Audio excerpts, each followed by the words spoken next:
रिएक्सनको RGGL अथवा mushroom पाउडरलाई भनिन्छ। RG भनेको छतको भाग र जीएल भनेको बीचको डाक्लाको भाग, जसलाई चाहिँ हाम्रो डाक्टर लिम्सियो जिनले एउटा टिस्यु कल्चर मेथडबाट उत्पादन गरेर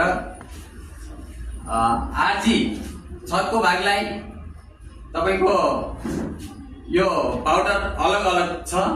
छतको भागले के गर्छ भन्दा जति पनि तपाई हाम्रो शरीरभित्र भएको विषादीहरू टक्सिनहरू तपाई हामीले मुख बाँधेर बस्न त सधैँ सकिँदैन र खाइरहेका विभिन्न किसिमका चाहिँ खानाहरू, यहाँको अहिलेको केमिकल, हावापानी सबै हाम्रो शरीरभित्र जम्मा भएर बसेको छ। त्यसलाई चाहिँ डिटक्स गरेर यसलाई चाहिँ शरीरबाट कसैलाई पसिनाको माध्यमबाट, कसैलाई पिसाबको माध्यमबाट, कसैलाई खकारको माध्यमबाट अलग अलग तरिकाले बाहिर निकालेर फाल्ने गर्छ। जब हाम्रो भित्रको टक्सिनलाई, विषादीलाई बाहिर निकालेर फाल्छ अनि तपाई हामी जस्तो किसिमको बाहिरको ब्याक्टेरिया, भाइरसहरू जस्तो किसिमको समस्याहरूले पनि आक्रमण गर्न सक्दैन, ताकि भोलि गएर तपाई हामी तन्दुरुस्त हुन सक्छौं। साथै डाक्लाको भाग भनेको तपाई हाम्रो भित्रको सेल्समा गएर काम गर्ने गर्छ यसले। र यदि तपाई हाम्रो सेल्स मजबुत छ, एउटा भनिन्छ नि सेल्स मिलेर अङ्ग मिलेर प्रणाली मिलेर सिस्टम बन्छ, ताकि चाहिँ एउटा सिङ्गो शरीर यसरी बनेको छ भने त्यो सेल्समा गएर चाहिँ काम गरिसकेपछि, सेल्सलाई तन्दुरुस्त बनाइसकेपछि र कुनै पनि सेल्सहरू खराब छन् भने त्यसलाई फेरि रिजेनरेट गरिसकेपछि तपाई हामी तन्दुरुस्त हुन सक्छौं, जसलाई चाहिँ जीएल भन्छ। जीएल भनेको डाक्लाको भाग। यो दुईटालाई चाहिँ मिश्रण गर्दाखेरि एउटा किङ अफ द हब भनेर चिनिने, जडीबुटीको राजा भनेर चिनिने मसरुम पाउडर, जसको मिश्रणलाई चाहिँ यो पाउडरमा छ र अलग अलग कन्ट्रीमा, जस्तै अब इन्डियामा पनि आरजीजीएलमा पाउँछ, मलेसियामा आरजीजीएल पाउँछ र गल्फ कन्ट्रीमा मलेसिया, दुबईमा चाहिँ आरजीजीएल पाउँदैन, यही मसरुम पाउडर पाउँछ र यहाँ आरजीजीएल मसरुम पाउडर दुवै पाउँछ। यहाँहरूले यसलाई चाहिँ युज गर्न सक्नुहुन्छ। जब यसलाई युज गर्दै जानुभयो भने तपाई हामीले जस्तो किसिमको समस्यामा यदि छौं भने पनि त्यहाँबाट छुटकारा पाउन सक्छौं र समस्या छैन भने पनि भोलि गएर त्यस्ता किसिमका कुनै पनि समस्याहरू आउन सक्दैन। र अर्को यहाँ हामीसँग छ स्पारुलिना। यो स्पारुलिना यस्तो किसिमको खाना हो जसलाई किङ अफ द क्वीन भनेर चिनिन्छ, जडीबुटीहरूको रानी। अब यो राजा भयो, यो रानी भयो। जब राजा र रानीलाई चाहिँ हामीले लिन सक्यो भने त साच्चीकै हामीले चाहिँ मेन प्रोडक्ट खाइसकेपछि हामी तन्दुरुस्त बन्न सक्छौं नि।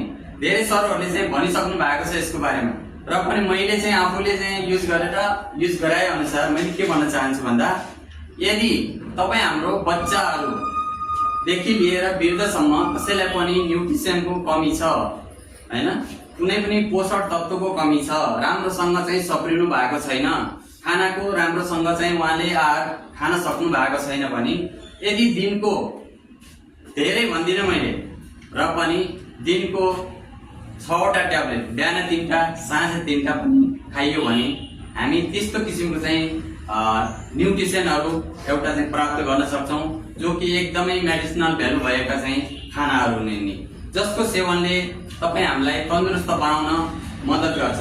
यदि मोटोपन छ, तपाई हामी मोटो छौं, दुब्लो छौं, मोटाउन चाहन्छौं अथवा दुब्लाउन चाहन्छौं भने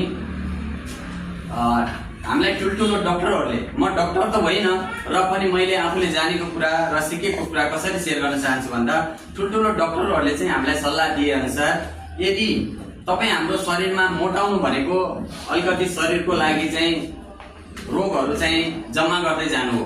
यो भोलि गएर चाहिँ एउटा अहिले थोरै छ भने भोलि गएर एउटा ठुलो घातक रोग हुन सक्छ।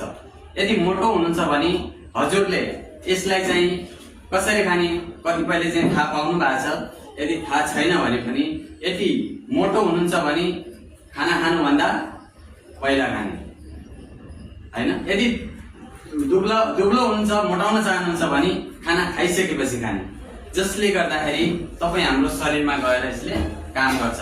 कतिपय मोटो चाहिँ हुनुहुन्छ, मलाई दुब्लाउन चाहन्छु, कसरी खाने होला भनेर चाहिँ यदि सल्लाह सुझाव खोज्नु भएको छ भने पक्कै पनि सरहरूले भनिसक्नु भएको छ। यदि जान्नु भएको छैन भने दुब्लो मान्छेले पहिला यसलाई खाइदिइसकेपछि खाना कम खानुहुन्छ र खाना कम खाइसकेपछि उहाँको चाहिँ वेटलाई कम गर्नको लागि हेल्प गर्छ। र यदि दुब्लाउनु हुनुहुन्छ, मोटाउन चाहनुहुन्छ, कसैले शरीरलाई चाहिँ फिटमा राख्न चाहनुहुन्छ, अलिकति ब्यालेन्समा राख्न चाहनुहुन्छ भने खाना खानुहोस्। खाना खाइसकेपछि दिनको 3टा खानुहोस्। यसले एकदमै राम्रो हेल्थको लागि र आफ्नो शरीर फिटको लागि मद्दत गर्छ। र हामीसँग अर्को छ मोरेन्जी जुस, जसलाई किङ अफ द इन्जाइम पनि भनिन्छ। यो जति पनि जुसहरूको चाहिँ एकदमै राम्रो